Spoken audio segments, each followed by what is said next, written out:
News about a kidnapped girl in Nigeria starts off our show this Thursday. I'm Carl Azus. In 2014, a terrorist group called Boko Haram kidnapped as many as 276 girls from a boarding school in Chibok, Nigeria. At least 57 girls were able to escape soon afterward. More than 200 are still missing. Well, another of the kidnapped girls is now free and safe. But there are different accounts about how this happened. A witness who is on patrol with a vigilante group that fights Boko Haram says the girl just wandered out of the Sambisi forest and asked for help. She was with a baby and a man who identified himself as her husband and said he'd been kidnapped by Boko Haram on a separate occasion.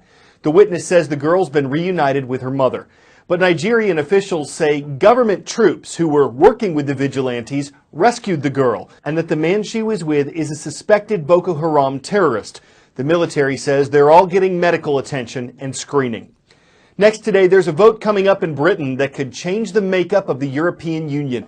On June 23rd, Britons will go to the polls to decide whether to stay part of the 28-nation alliance or to exit from the EU and try to negotiate a new trade deal with the association. Before we get into the debate over this, here's an overview of the EU. What is the EU? The European Union is a group of countries that work together to create a single market. This allows goods, capital, services and people to move between the member states, as long as they follow the rules and they pay the entry fee. But we're getting ahead of ourselves. To start this story, we need to go right back to the end of World War II.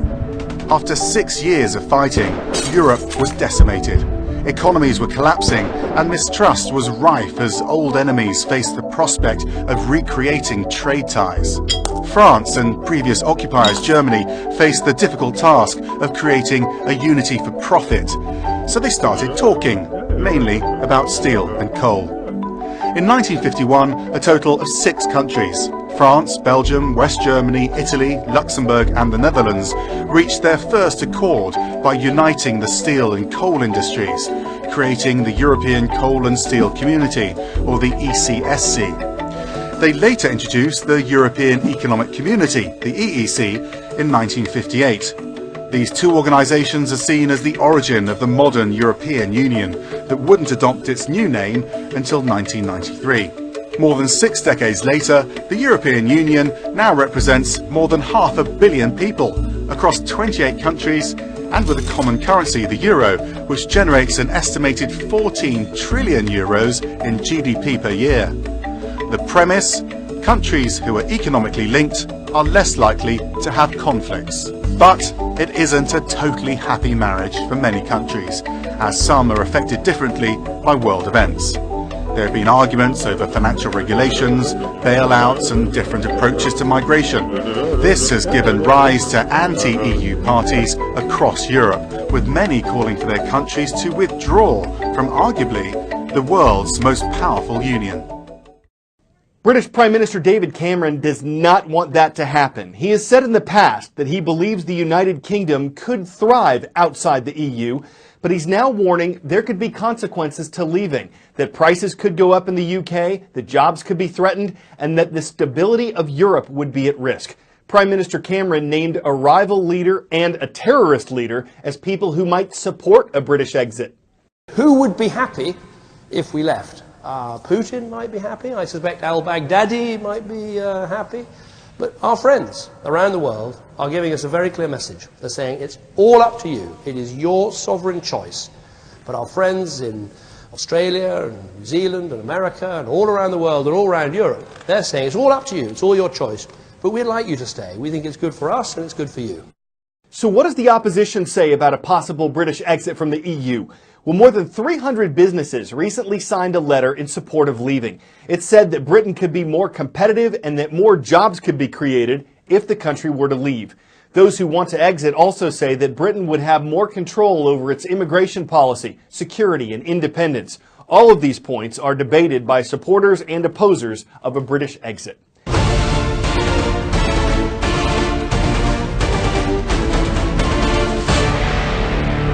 she is likely to be the Democratic nominee, barring something none of us can see right now. Then Senator Clinton beat then Senator Obama by more than 30 points, 35 points there in Kentucky back in 2008. Bernie Sanders has a lead of 625 votes. This has been switching back and forth over the last hour. Hillary Clinton now ahead. Are you ready to declare a winner with 99% of the votes in? Based on the unofficial vote totals that we are seeing, Hillary Clinton will be the unofficial nominee on behalf of the Democratic Party. A win is a win. You're right, Wolf. But it is going to continue to fuel the Bernie Sanders energy that he is going to still get a fair number of delegates. It appears tonight that we're going to end up with about half of the delegates from Kentucky.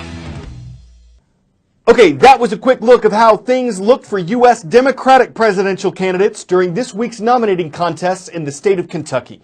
It was a very narrow win for the Democrats' frontrunner, former Secretary of State Hillary Clinton. But because her party rival, Vermont Senator Bernie Sanders, came in such a close second place, losing by only half a percentage point, he picked up almost as many delegates, and Senator Sanders' campaign is considering asking for a recount in Kentucky.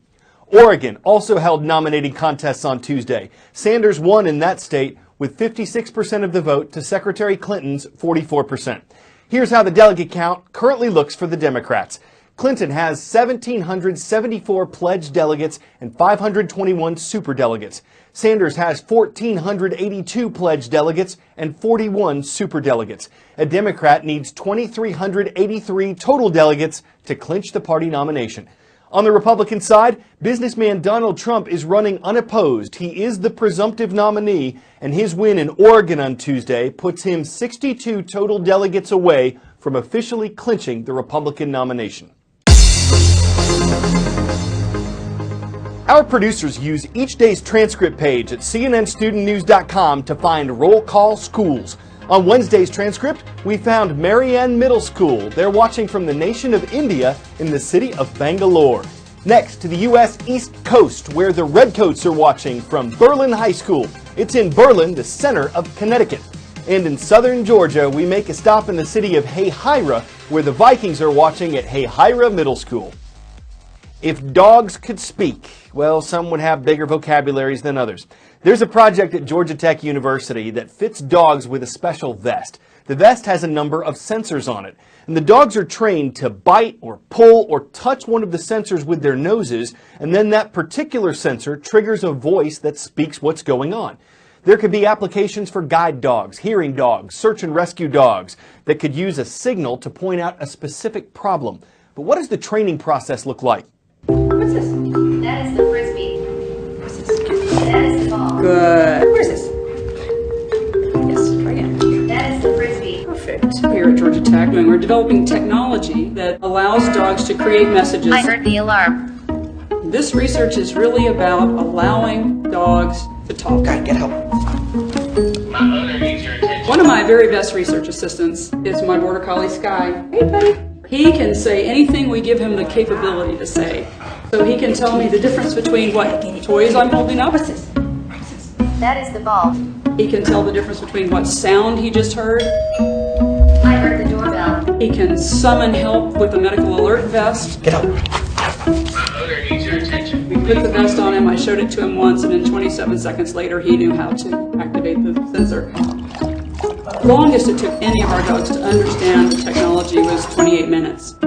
Any dog that's trainable would be able to do this kind of activation because they are based on things that dogs naturally do.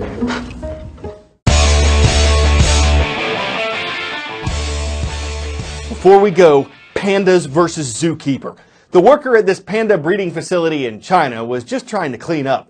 But like two unruly toddlers, the pandas teamed up to keep the mess messy, and the basket of leaves had no chance. Fortunately for the zookeeper, these are just panda cubs, and she's able to just scoop them up at one point and relocate them. But forget about this when they grow up and weigh 200 pounds each. Then they'll truly be beasts of burden, leaving caretakers or beartakers bamboozled with their pandemonious pantics and pandazzling shenpandigans that may be obstrepanderous but are anything but pandantic. I'm Carl Azus, and I'm glad I got through that.